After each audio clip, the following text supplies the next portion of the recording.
Hi, everyone. Good afternoon. Thank you so much for being here. We are going to wait just a little bit, allow folks come in from the waiting room. So feel free to maybe get yourself a drink of water, tea, maybe hot chocolate. I know it was only 40 degrees here, so we're getting to that level that it's appropriate. But really, again, appreciate you being here, getting a chance to learn a little bit more about some of our specific programs and opportunities here at the university. So we'll go and wait just about another 20 seconds, 30 seconds or so.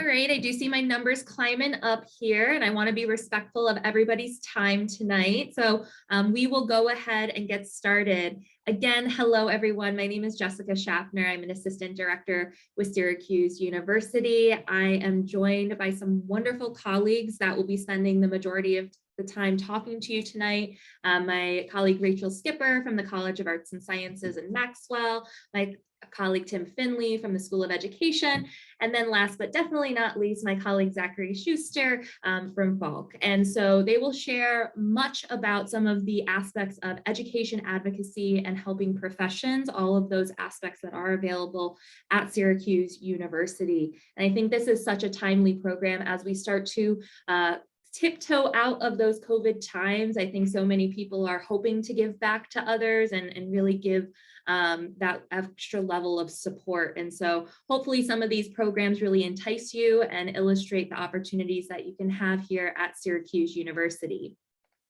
To go ahead and get us started, though, just wanted to share a little bit of some quick information about the university as a whole. If this is maybe your first touch point with the university, welcome. We are so happy you are here. To just give you some of that initial information, Syracuse University is located in Syracuse, New York.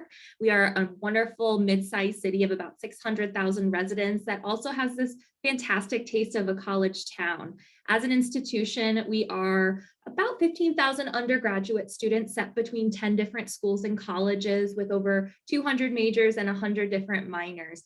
Ultimately, we give a really interdisciplinary flair as a university. So what's wonderful is that many of the programs you might hear about tonight and many others across the university allow you to explore the entire university, not just that one academic area. And so we really encourage our students to explore their passions, both inside and outside of the classroom. We'll talk much more about some of those experiential learning aspects, how you can apply what you're learning in the classroom to real world experiences, because we do feel that your academics should always be intertwined with your career preparedness.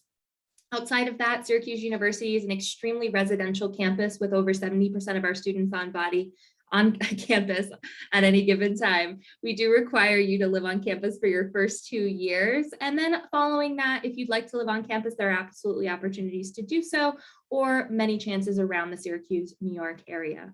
We offer over 300 different clubs and organizations, our Division I in athletics in the ACC conference, and have many different aspects for our students to really integrate themselves within the community. When we're thinking of the application process, I encourage you to go onto our website and learn a little bit more about that. There are some step-by-step processes if you are a senior and would like to get a little bit more of that know-how. Additionally, we are offering a slew of other virtual opportunities to further explore the university. I don't want to take too much of your time away from some of my wonderful colleagues here. So if there's some other aspects that you'd like to know about the university, please feel free to use that Q&A box. We'd love to answer those questions. I do have some colleagues in the background answering those, but we'll also save time towards the end to answer any questions that maybe some of my colleagues can answer for everyone out there. So at this stage, will go ahead and turn it over to my colleague Rachel to get us started. Thanks, Jessie, and hello, students. Thank you for being here and spending some time with us this evening, afternoon, middle of the day, morning, whatever it is for you. I'm sure we have people tuning in from everywhere, and no matter what time it is for you, we appreciate your time. I, again, am Rachel Skipper. I am the Assistant Director of Undergraduate Recruitment for the College of Arts and Sciences and the Maxwell School at Syracuse. And like Jessie said, we know some of you may be learning about us for the first time today.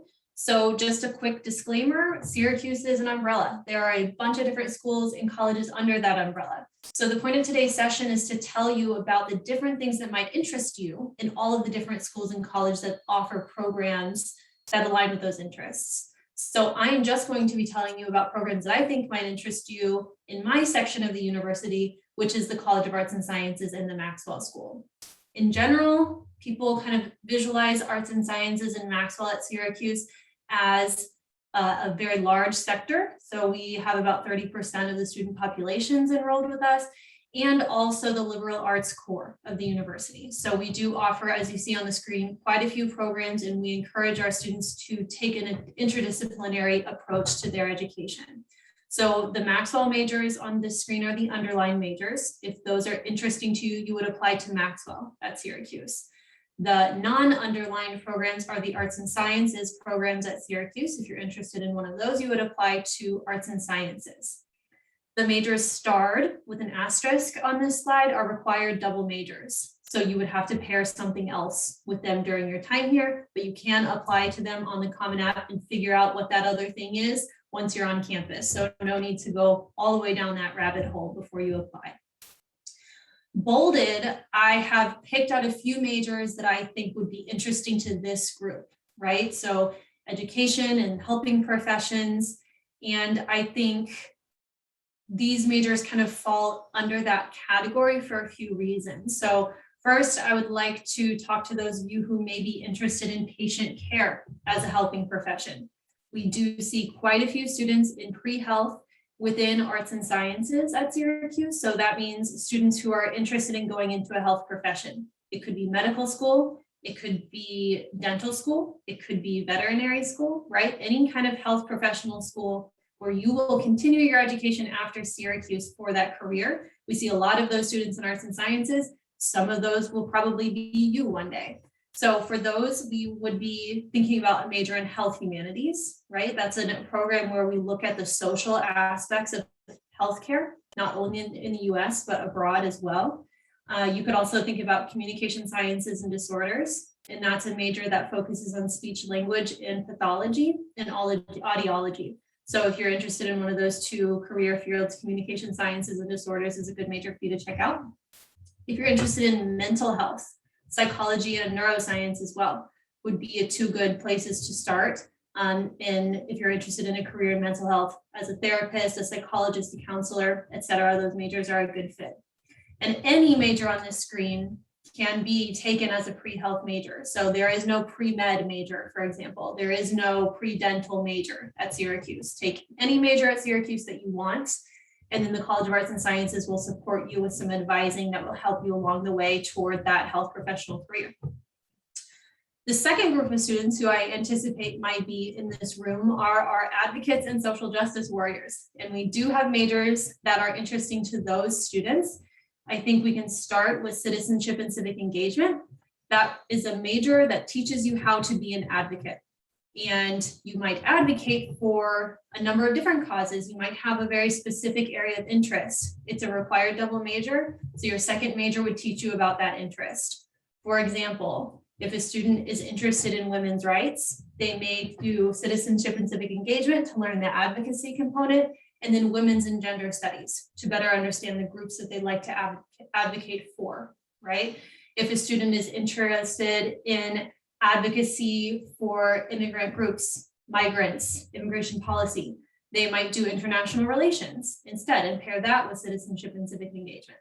So that citizenship and civic engagement major is kind of unique and cool and very interesting to students who are interested again in advocacy as a career.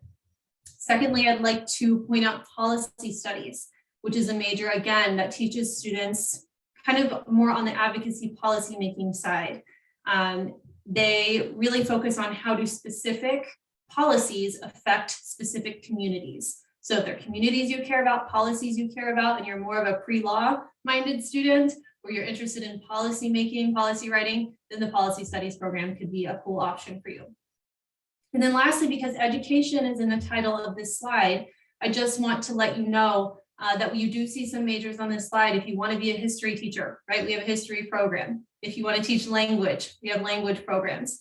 If that's you, you're going to hear from my colleague, Tim Finley, in just a little bit, and he's going to be talking about the School of Education, and you would enroll with him. But you will get to take advantage of some of these arts and sciences classes. So I do get questions from students a lot, you know, I want to be a teacher, you offer the thing that I want to teach. You're actually going to talk to Tim, and he's going to present to you in just a minute about his majors. But again, you'll take some of the classes from the programs that you see on the screen while you're with us. Next slide, please.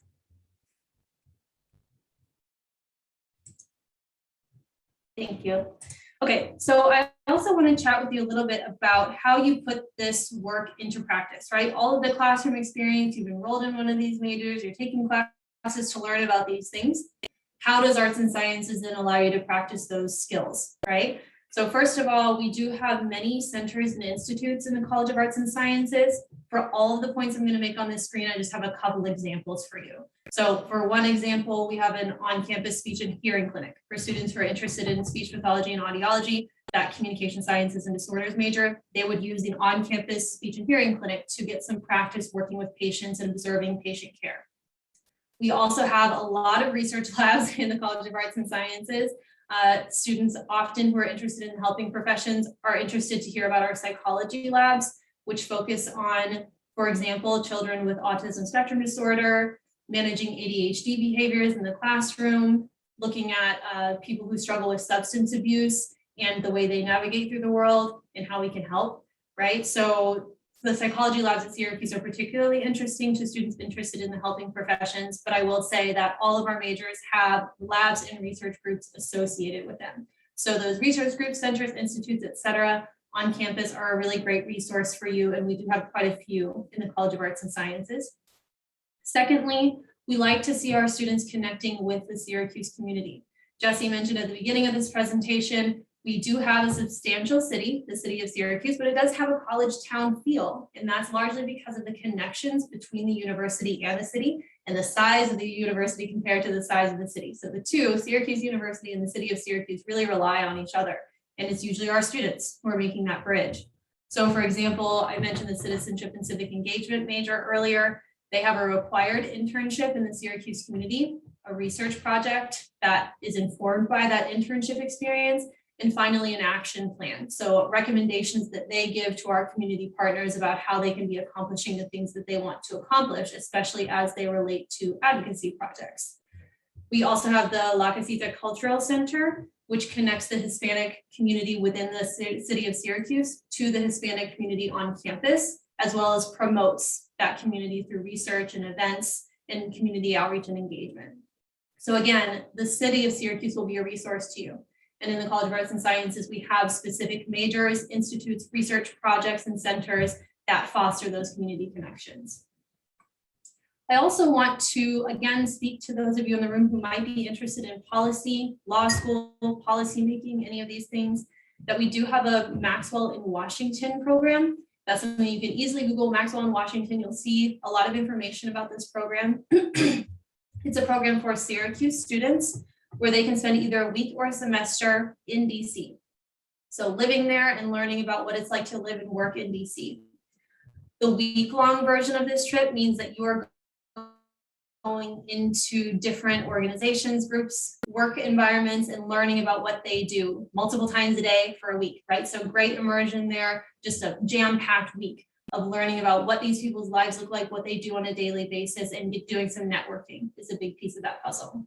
The semester-long internship and immersion program is a semester that our students actually spend living and working in DC while taking Syracuse coursework. So you can think about it kind of like study abroad, but it's obviously domestic, and it also has an internship, a required internship associated with it.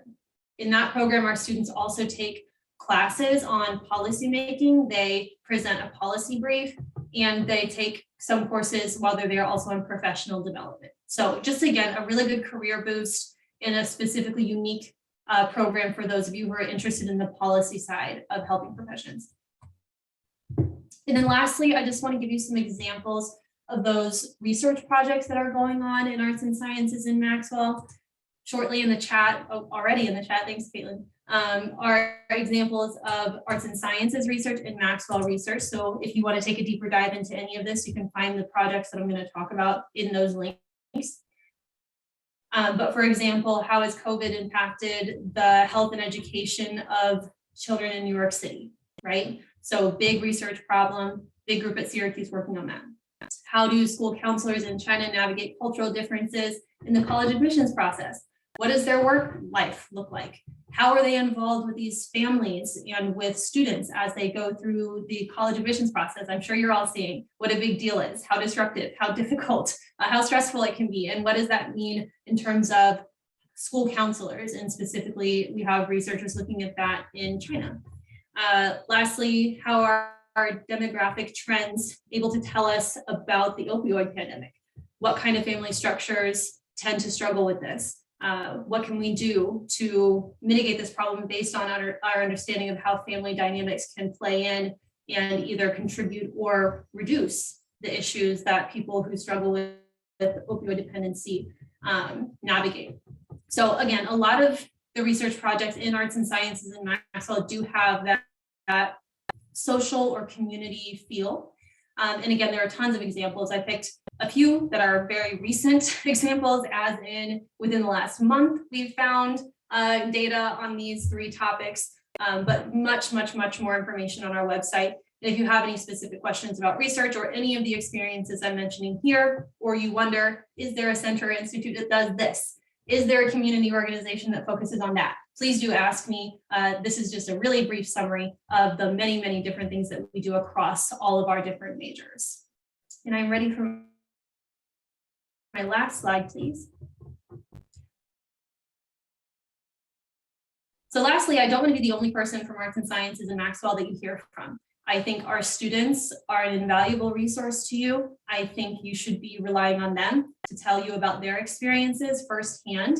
And you can get a glimpse of their experiences on the SU Dean's Team Instagram account. So you can scan the code on your screen now to follow Arts and Sciences and Maxwell students on Instagram. They contribute all of the stories, quotes, photos, videos, ideas to the SU Dean's Team Instagram account. For example, a few weeks ago, they were all sharing screenshots of their class schedules for the week. And what are they doing with their free time, and how do they organize their time? How do they decorate their dorms? What are their tips for move-in? Where are their internships? What are they doing? What student organizations are they involved in? And how is that pushing them forward socially on campus and also professionally? So again, I think our students are a fantastic resource. We have about 100 student ambassadors who contribute to this account. So it's a great resource for you, and I just want to make sure that all of you know about that as a way that you can continue exploring arts and sciences in Maxwell after this session. So with that, I will pass the proverbial mic to my colleague Tim from the School of Education, who's going to tell you a little bit about his programs as well.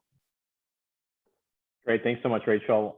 Again, my name is Tim Finsley. I'm the Assistant Director of Undergraduate Admissions and Recruitment in our School of Education. So as Rachel talked about, School of Education, the College of Arts and Sciences, and the Maxwell School of Citizenship. And then soon you'll be hearing from Zach and the College of Sport and Human Dynamics for Falk College. And so we're really here to support you through this process, which is why we're here this evening. I'm really excited to see some of the participants this evening that we've chatted recently. So some personal names, you know who you are, that we've chatted pretty recently. So I'm excited. And I would encourage you all, this is really an opportunity to hear from a number of us and to try to help, especially those of you that are unsure of what major or particular interest you'd like to pursue, to try to help point you in a particular direction. But once you know and kind of solidify that interest, because that's really the process that we're hoping that you'll follow, because when you apply, or hopefully apply through the Common Application, and you start filling out the Syracuse University supplemental form, you'll actually need to list at least one first choice academic major, and you're able to list a second choice academic major. And so we encourage you to reach out to us and attend one of our virtual sessions every week. The link is in the chat for some extra virtual sessions. I know myself, Rachel, Zach, and others are scheduling one-on-one conversations all the time, and we're absolutely accessible via email if you're more comfortable sending us questions that way. So reach out to us. We really care. We're here to support you throughout this college search. And if you decide to apply to Syracuse and attend, we're going to welcome you with open arms into our Syracuse and Orange family. I have a few different slides here that I'm going to be talking about. And for those of you that have chatted with me recently, you know much of this. But for those of you that haven't, we do have 12 different majors within our School of Education. 11 of those lead to teaching. You'll be able to get certified to teach, as you can see, everything from art and music, which would be a dual within our visual and performing arts, our VPA, academic school. And then you just heard from Rachel about 5 of our 7 through 12 secondary education programs. Those were the education programs that she was alluding to that we partner with. So that would be English, math, science, social studies, and Spanish. And social studies is the one out of that 5 that's going to be part of the Maxwell School of Citizenship, where the other 4 are going to fall under that umbrella of the College of Arts and Sciences.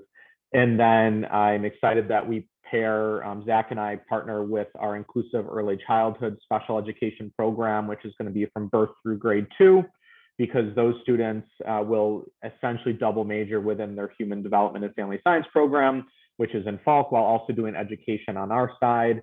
And then there's a few programs that are kind of singly enrolled, and that's how you'll see it on our common application, single enrollment versus dual enrollment. And so hopefully that kind of context help you as you're navigating and filling out that common application. But our health and physical education programs, our inclusive elementary and special education program, and you can see the grade levels that are there. So I really encourage students that are either unsure of whether they'd like to teach or what grade level, what content area. That's where I'd like you to start. If you love English, maybe our English secondary education program is for you. Maybe you love and you've had some experiences working in internships or schools with first or second graders. There's 2 different programs that could be a really great fit for you there within our elementary and our early childhood programs. And so there really is a really great distribution of opportunity to go and teach for multiple different grade levels. And then if you really don't want to teach, but maybe you, as you heard from Jessica and Rachel already, maybe you're interested in going into advocacy or just working with people in general. Maybe you'd like to become a college admissions counselor like all of us on the call tonight, or like to go into law and a lot of other professions there. The Selected Studies program could be for you. And what's kind of neat about the Selected Studies program, and I'm actually going to have next slide, please, because I elaborate a little bit about the Selected Studies program on this next slide. This is our most flexible program within the School of Education, and it's great for students that are really unsure of what they'd like to do.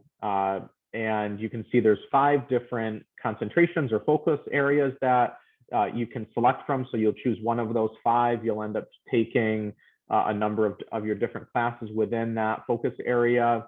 And so I can send you plenty of information about the types of classes that you'd be taking from each one of those. But what's neat about this program is you saw from Rachel's slide about all the different majors within the College of Arts and Sciences in Maxwell, is that our Selected Studies students can actually add a second major. So your primary major would be Selected Studies, your secondary major would be from the College of Arts and Sciences. And so many of our students are interested in going into counseling or being a guidance counselor or mental health counseling. And so psychology can be a nice addition there. So a lot of flexibility there that has a foundation in different internships. At a minimum, you'll do 270 hours of internships with this program that we help and support you through. And then next slide, please. All of our programs are really grounded in hands-on real-world experience with a lot of personal support to your academics. And so what I mean by that is within Syracuse University, there's about 15,000 total undergraduate students here at Syracuse. Within the School of Education, there's about 450 to 500 total undergrad students. So that's what, when I say small school, feel with large size, medium to large size university resources, kind of that best of both worlds concept, that's really what you're going to be getting. And so you might have that experience currently now in your school where you really love having personal relationships with your teachers. You'll be able to have those one-on-one relationships with your faculty, and you'll really be able to get that definitely within the School of Education. But that's something that I think Syracuse University does really well, is even though we have 15,000 students, you're going to find your fit and your friends and your academic program that's going to be able to be much smaller and much more personalized. And so that's something. I grew up in Syracuse. I've lived here most of my life. And it's something that I really like to make sure I communicate to students, because sometimes I think students think, well, maybe that institution's a little bit too big for what I'm looking for. There's a lot of ways to make it more personalized and fit to what you're looking for. I mentioned the hands-on experience. We're doing that in a lot of ways. Internships for the selected studies program. But then for our teacher preparation students, you're going to be experiencing anywhere between 5 and upwards of 9 placements, field experiences in schools, typically starting in your first year, except for our arts and music programs, which start in sophomore year, because you're going to need some content-specific coursework with faculty in art and music.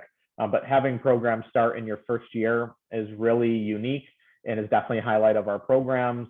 Our students are achieving 600, 700, 800 hours in classrooms before they graduate, which is really setting them apart and competing for jobs and getting placed. And that's one of the reasons why you'll see that second to last bullet point. We have a 94% placement rate for our education students within 6 months. So that many students are either employed or in graduate school. And we do offer, many of you or some of you might be looking for a 5-year time frame for your master's. And so many of our grad programs can be done in just 1 additional year. And then I'm going to end with, even though any of us can talk to you all evening, and so I'll reiterate, encourage you to reach out to us for additional information and further conversations. But if you're looking to study abroad with education, and actually any of the majors that you're here tonight, you're able to study abroad. But I'm emphasizing this with education because many institutions aren't able to couple or partner study abroad with a teacher certification program. And so that's definitely a highlight of some of the work that we do. So thanks so much for your time this evening. It was great chatting with you, and I'll pass it off to Zach. Hi, everybody. My name is Zachary Schuster. I'm the Assistant Director of Admissions here in the Fall College of Syracuse University. I also work very closely with our graduate programs. And as Tim mentioned, many students also complete graduate degrees right after finishing their undergrad programs here at Syracuse. So after the session, happy to answer questions about some 5-year fast track programs that we offer here in Falk. What drew me to Fall College is likely what drew you into maybe attending the session this evening.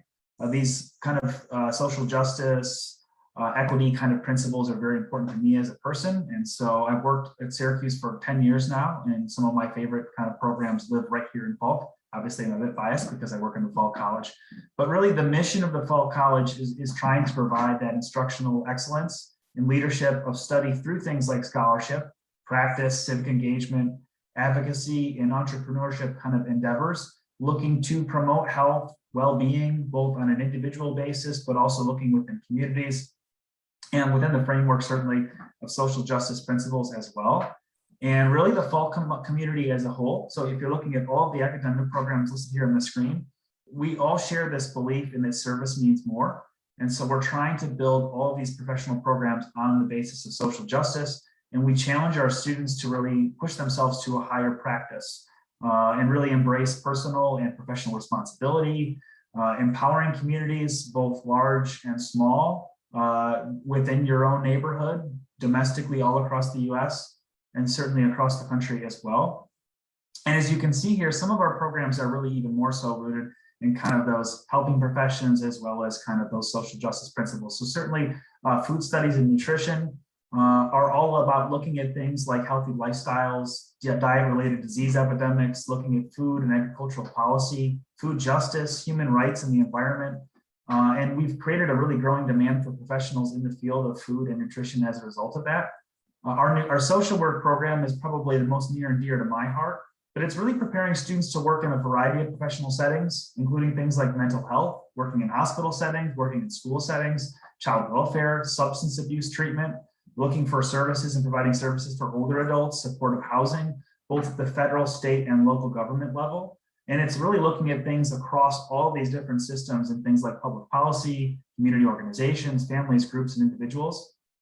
And as graduates, a lot of our social worker students end up in fields like non-for-profit organizations, helping to guide users through, kind of complex healthcare systems, looking at labor and other community organizations, and then certainly serving in public office, facilitating things like adoption, providing psychotherapy, again, to both on an individual basis, but also a group basis as well. We've also got a very unique interdisciplinary program in human development and family science. And that's kind of the study of lifespan development. So looking at these things across many different cross-cultural contexts. So kind of the social context, the physical context, the emotional and behavioral development of both families and individuals. And the program draws from many degrees over in arts and sciences and things like psychology, sociology, and as Tim mentioned before, even in the dual program with the School of Education. And then last but not least, another program I really wanted to speak about tonight is our public health degree.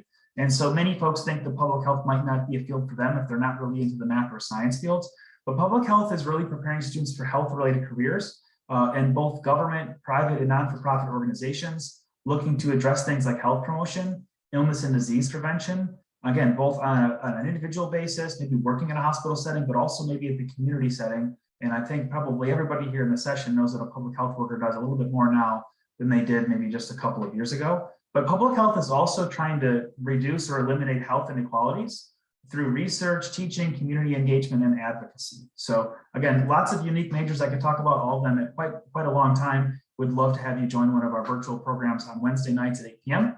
And I guess we can move on to the next slide. And so all of our majors are built on this theory to practice educational model. And so with whatever major you choose, you're going to have really unique experiences out of the classroom. So you might attend a lecture and then have an opportunity to take the principles or what you learned in that lecture and apply to some sort of real life or real world situation. But again, all of our programs are rooted in things like scholarship and civic engagement, practice, internships and capstones, social justice and advocacy, as well as service learning and entrepreneurship. Some of our kind of non-helping related professions, like even sport management, students find still really creative ways to give back to the communities, both near and far. To Syracuse, our sport management club has raised over $500,000 over the past 15 years, more money than any other club here at Syracuse has raised in the 150 years that Syracuse has been here. So even for a non kind of helping related profession, our students find really creative ways to give back. When we're looking at applicants, we're very interested in students who want to make a difference in the communities where they work and live already, and certainly going forward. It doesn't have to be a super glamorous internship. If you volunteer to the soup kitchen or you volunteer in a public library, maybe you're a youth coach or a youth referee at a local sports tournament or organization in the area, make sure you talk about those experiences because for a few reasons. First and foremost, we want to attract those students to Syracuse. We know that those students will likely be more involved on campus here at Syracuse and make everyone have a better experience. We also know that those students will again continue that from high school to college and likely will be a lot more employed and be big difference makers out in the field going forward as well. Next slide, please. And so throughout all of our academic programs, there's some really unique and extensive internships and capstone programs. Some of our majors like social work, you'll spend up to 500 hours in the field in your senior year alone. And you might have an opportunity to apply those principles in a school setting, working in a child advocacy center, or maybe working for a home or a facility helping women escape domestic abuse. Some of our other majors have 180 capstones. Some of our majors require research in their senior year, but most of our programs, if not all of our programs, also allow students to begin those internships as early as the first semester of their freshman year. So our public health program, for example, students are jumping out in a community organization from their very first day on campus to kind of get some experience. The other benefit or double benefit of that is that it helps you figure out maybe what you want to do in terms of a career. You might have a couple of ideas, you might know who you want to work with or in what type of setting, but this will kind of help you root and find the perfect fit for you in terms of a professional career. It also help you get into some great graduate programs as well. To help students through that internship and kind of capstone process, we have professionally trained internship and field placement coordinators. They are department specific. So if you're in public health, you'll be working with someone who's very different than if you're in human development and family science or nutrition. And they're helping to connect you to partnerships and agreements with hundreds of locations all around New York State. We also have students have opportunities to do international immersion trips abroad and do research in places like South Africa, Kenya, Chile, and beyond. The opportunities for research exist both on campus. As Rachel mentioned, there's a lot of cool research opportunities as a student here at Syracuse. We do have a Falk College Research Center, which will help students to get connected to faculty members, hone in their research topics, and get published. And we also have an amazing career services team here at Falk College, which will kind of help you with your professional growth, developing those professional skills, your resume writing workshop, kind of things like that, maybe work on your public speaking skills. But they're also helping to connect you to people in your professional field. So if you have questions about what do they do on a daily basis, do they like their job, do they find it rewarding, you'll have an opportunity to speak with those people face to face and really get to examine, is this a good career for me? Or maybe do I want to pivot, work in the same kind of field, but within a different career? So some really exciting opportunities, both on campus, abroad, and through research. And so that's all I've got. I know that we're about 7:35, and I'm sure we'll have time to answer questions. I'm also going to drop some information about our Fall College virtual events here in the chat. And so we'd love to have you communicate with us both via email, phone, and through some of our upcoming virtual events. And I'll turn it over to Jesse to do a Q&A. Wonderful. Well, thank you all so much for that vast array of information. I'm sure it was extremely helpful for some of our students out there. I will say at this stage, for anybody that does have some questions, maybe you wanted to hear the full slew of information before going ahead and going into that Q&A format, I would encourage you to do so now, but we do have some really great questions already in here and would love to pose them to the rest of you all. So this first comes from Kaylee and says, I know this is terribly specific, but I would really want to major in human development and family science. But I would like to teach high school, likely English. Is it possible to double major in English as well as these two programs and still teach? That's quite specific. But so the answer is yes. I would say that you would definitely have to pursue, and Tim can probably answer questions about this too, our graduate admissions recruiter in School of Ed. You would likely have to do your graduate degree in education to get your teaching certification. It does depend on the state that you live in as well. But because human development and family science is a very interdisciplinary program, what that means is it gives students a bit more flexibility in choosing other courses on campus. It would be possible to take arts and sciences courses like English. It might take you additional time. It might take you additional credits. Rachel can probably answer a little bit more about that on the arts and sciences side. But many students in human development and family science, public health, and even social work also pursue double majors in the College of Arts and Sciences as well. I think that. Oh, go ahead, Rachel. So the process of pursuing more than one major at Syracuse is a complicated thing because not all major pairings behave the same. So what we do see at Syracuse is formal, dual, or combined enrollment options. I'm sure that one of our co-presenters could share the link to that list of programs in the chat, where it's a formal agreement, right? Tim and I have decided that these two majors go together between our colleges, and we kind of have a plan for you for how those 4 years will proceed. Some students opt into those, are very happy with those pairings. Other students want to be a little creative. They want to be a little specific in the majors they pair. And a lot of times that means that there's not a formal program. That's where your credits do sometimes rack up, right? Because it's not all previously decided where everyone works together really well. But we do have students who, for example, want to do one of my arts and sciences majors alongside something else they're doing. So for example, in this case, an English program alongside something they're already doing. So they come over with me and they do a standalone major in arts and sciences. That means they're enrolled with Zach or they're enrolled with Tim, but the major that they want to do in arts and sciences just stands alone as an arts and sciences major. That means they're sometimes signing on for some extra credits, right? But usually they can accomplish that in their summer sections or by taking extra credits throughout the year. And then lastly, there are programs that just are double majors, right? You can just put the two together and complete them both. That's what we see in arts and sciences, students doing a lot of. Within the arts and sciences and Maxwell umbrella, they just want to put two of our majors together. They click together really easily. It's just a matter of filling out a form and you're all done. So everyone's now confused, and I'm sorry. When you have questions about how different majors work together, you should do what you're doing now. Ask us, these two programs, tell me about these two together. And we are more than happy to have a one-on-one conversation about how it should work. We don't expect any of you to become experts in all of these complicated rules and regulations at Syracuse, but we're here to help you. And the other thing I'll note too is you could be like an English education major and certainly pursue a minor in something like human development and family science as well. So, as you start this college journey, do some exploring. I will warn you, if you look through a course catalog, you'll probably fall asleep rather quickly, but it will give you a really good idea of what are the credits required for a College of Arts and Sciences program, a School of Ed program, or a Falk program, and identify maybe what are some great minor options that I could pursue as a result of that as well. Kaylee, I'll just add, I would encourage you to reach out to us directly so we can, as both Rachel and Zach have already done, so that we can kind of have this conversation with you and really flush it out and what it would look for But great question and good luck. Excellent. Thank you all. So I think this is geared more towards you, Rachel. Why are certain majors required to be part of a double major? But I think, Tim, you could probably talk a little bit about this in terms of the duals as well. So I'll kick off and then I'll hand it to Tim. If you wouldn't mind going back to my slide with my list of majors, just so we can all see which majors we're talking about. There are some arts and sciences majors that I mentioned, they're marked with an asterisk on my slide that are required to pair with another program. Basically, these are skeletons of majors that you have to have the foundation for that concept from something else. So I mentioned citizenship and civic engagement as an example.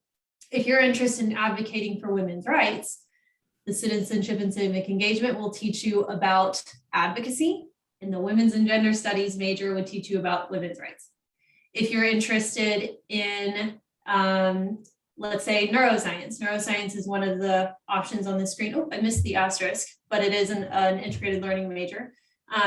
You would maybe be interested in going to medical school because you want to do surgery, right? So maybe biology would be a good fit for you. But another neuroscience student might be interested in artificial intelligence, right? So maybe they need a little bit more of a computer science background. So they would choose a different program to pair with neuroscience. The same goes for the other programs marked with a star on this slide. One that I pointed out today that might be interesting you, environment, sustainability, and policy. Some students will want to go work in environmental conservation. So maybe a biotechnology or a biochemistry major is right? They're going to be out swamping in the field, pulling samples, running analyses on those samples. They need some STEM education. Another student might want nothing to do with that. They want to be in the courtroom, right? Doing environmental law. So they might do political science instead. So basically, these are all programs where students come to them with a variety of interests, and we want them to get a niche understanding of what they are interested in. So they are required to find that pairing if they take any of these majors marked with an asterisk. Again, you just apply to the program as you would anything else on the Common App. You work with an advisor once you're on campus to figure out what that second program should be. You have your first 2 years to do that. So you don't have to know what the second program would be. I just like to tell you, you're going to have one. So you're not surprised by that once you get on campus. And then Tim, do you want to talk about a little bit about the education pairings? Yeah, I'll just add that most programs that require some sort of double major, and I think Rachel gave some really great examples of what that looks like, is the program just needs to pull different subject matter classes, coursework, ideas, concepts from two different places, right? So for I know there's another question in the chat talking about the social studies education program and what that looks like. So you're going to be most likely majoring in history while also doing your education courses. That's a great example of two different content areas that meld together and get integrated with our dual program of social studies education. And so you need content to be able to teach your history courses, and you also need your education classes to support your students in the classroom and know about you're defining your teaching pedagogy, your teaching theory, and all of the different coursework that makes you a great teacher. And since I'm kind of already talking about this, I'll just, I think that so would I be able to combine two required double major? Oh, I'm reading the wrong one. Maybe it was already answered. But either way, the social studies and the history is going to be the combined, and it will be two different bachelor degrees, two different degrees listed on your transcript, just to follow up with that question. Great. And just as a follow-up, Rachel, have kind of a secondary question about a lot of these integrated learning majors. Students questioning if they could put together two of them, like could they do policy studies and CCE together in terms of doing that double major program? Yes, so this is another complicated point. Not all of these integrated learning majors work the same. Some have a list of programs that you can only pair it with that program. Some have a list of programs, but we're flexible, right? So their faculty will work with you if you want to declare something that is not originally paired or suggested as a pairing, you can. So we had a student do that, actually, a neuroscience student wanted public health, right? One of Zach's programs, not one of mine. They wanted to do the neuroscience program alongside that. They petitioned. Now public health is added to the list. They were accepted to medical school with that pairing. They're very happy. We're happy because now it's on the list. So sometimes even if there is a list, you can change the list. And then the final option is programs that can pair with literally any other major on campus. We don't care what you pair them with. Citizenship and civic engagement is one of those options where you can pair it with any program on campus. It doesn't matter whether it's an arts and sciences or a Maxwell major, they just go together. And then I think part of Jesse's question is also like, what if it's two integrated learning majors? I mentioned they're like skeletons of majors. You can't put those together. You have to have a fully fledged major and then the integrated learning major combined with it. So again, on a case-by-case basis, we should talk about this. I think the student in the chat was interested in CCE. Yeah, so citizenship and civic engagement. Choose any other major you want. It has to be, though, a full major, not one of those required double majors. Excellent. Wonderful. Thank you so much, Rachel. So Tim, geared a little bit more towards you, is that you described the School of Education as a smaller college within the wider research university. And so the student Daniela is curious about how many students are in the School of Ed right now. And really, what does a freshman class look like, that first year class? What is a typical maybe classroom experience, as well as how many students would be there? Yeah, thanks, Jessica. So about 450 to 500 total School of Education students across the 4 years, just undergraduate, trying to earn their bachelor degrees within our 12 different majors. And that would grow when you're thinking about some of our dual programs, like the English and Textual Studies side of the English education program, or history. And so it's going to feel a little bit bigger than that 450, 500. When you take into account some of the other programs and the ways that those are connected. But really, we typically receive anywhere between 700 and 900 applications a year for just our School of Education, even though Syracuse University typically receives last year just shy of 40,000 applications. And so it really can greatly vary from school to school. Academic program to academic program. And so that's why attending these kind of sessions or connecting to people like us to get you kind of the specific information is most helpful. And I typically find each year is going to look different. And so I don't normally advertise how many students we admit or the percentage or anything like that. But we typically have anywhere between 100 and 120 new first year students within the School of Education. And so depending on what the interest looks like, and I will mention kind of the review process, the application process.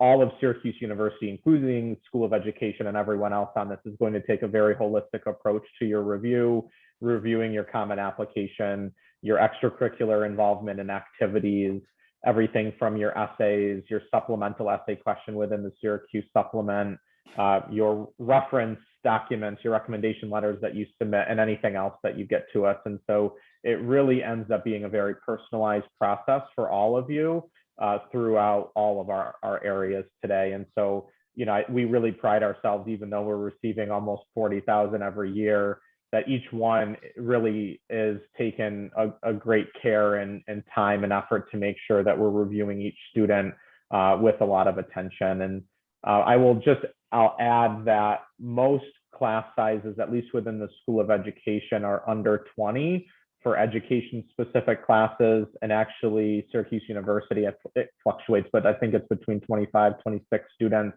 average class size there. Even though you will have some large lectures.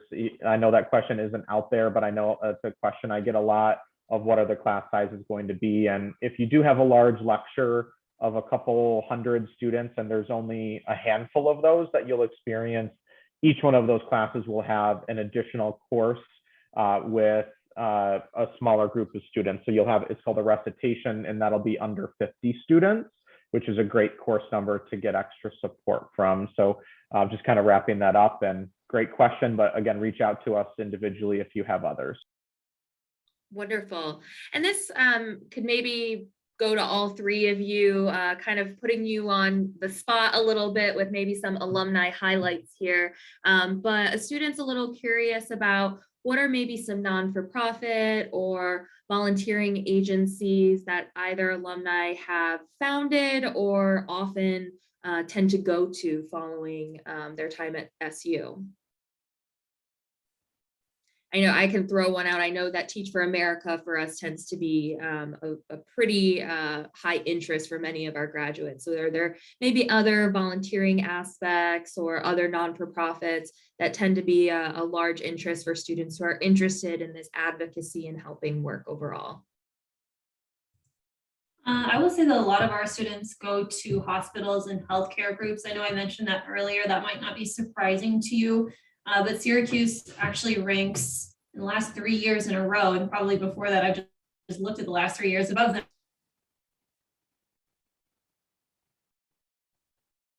the national average for students getting into. We have a lot of our alumni working in those groups.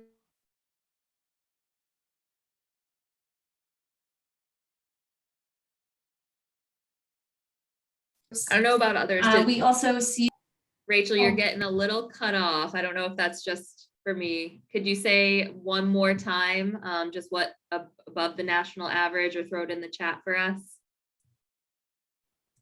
Can you hear me okay now? Yes, perfect. Oh, okay. I got the notification right when you were saying that my internet was going out, so I apologize. So yeah, Syracuse has ranked at least in the last 3 years above the national average for students being admitted to medical schools and health professional schools.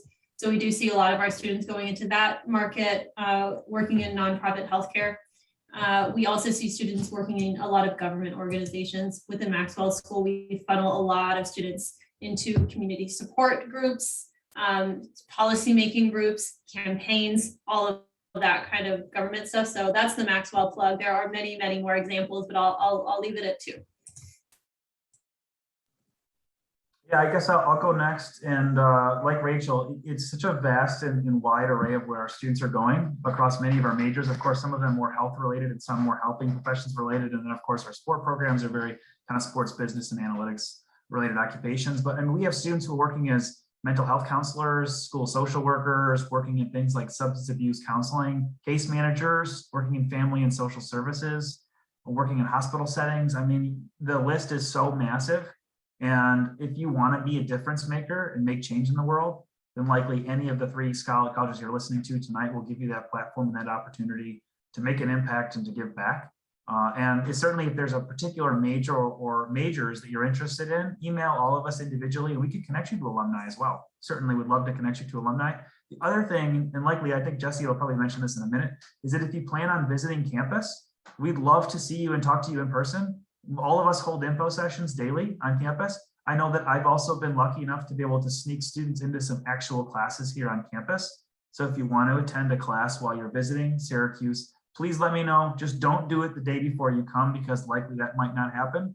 And hopefully don't choose a Friday either, because there's not a lot of classes on Fridays, which is really nice for students, but not nice for visiting students, of course. But we'd love to put you into a class, and you can also meet with a faculty member and they can connect you to alumni that I might not even be aware of as well. So that was just my little plug, and I'll hand it over to Tim.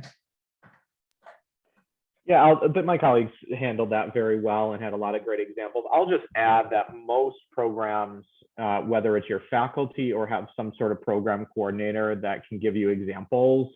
So for example, like all of our teacher preparation programs, you get placed into schools, we make those placements, we take care of transportation for you. That's all going to be bundled within, the support services that we offer you.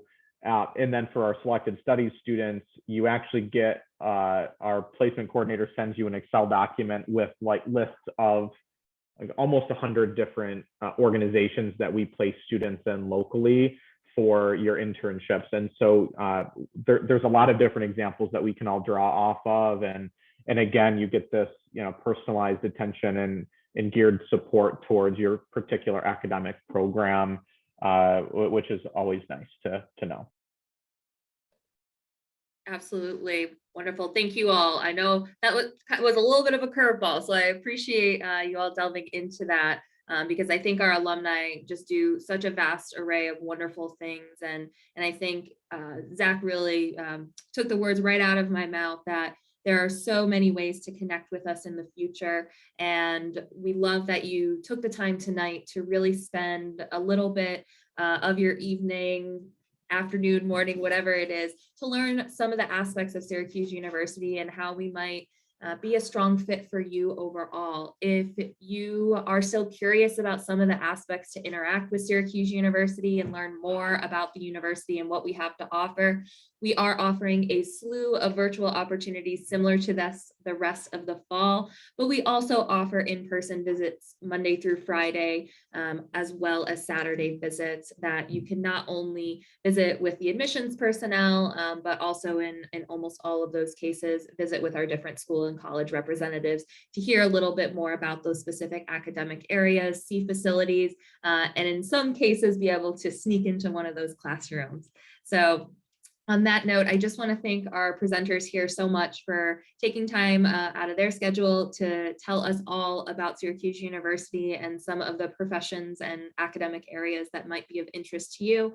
But I also want to thank you as well for being here and getting a chance to share with you that Syracuse University experience and community. Again, this is all of our contact information up on the slide here. I encourage you to maybe take a picture of it, write it down, etc. if you haven't as of yet, because we would love to connect with you further in the future. But on that note, I will let you enjoy the rest of your evening and just thank you again so much for being here. Bye-bye.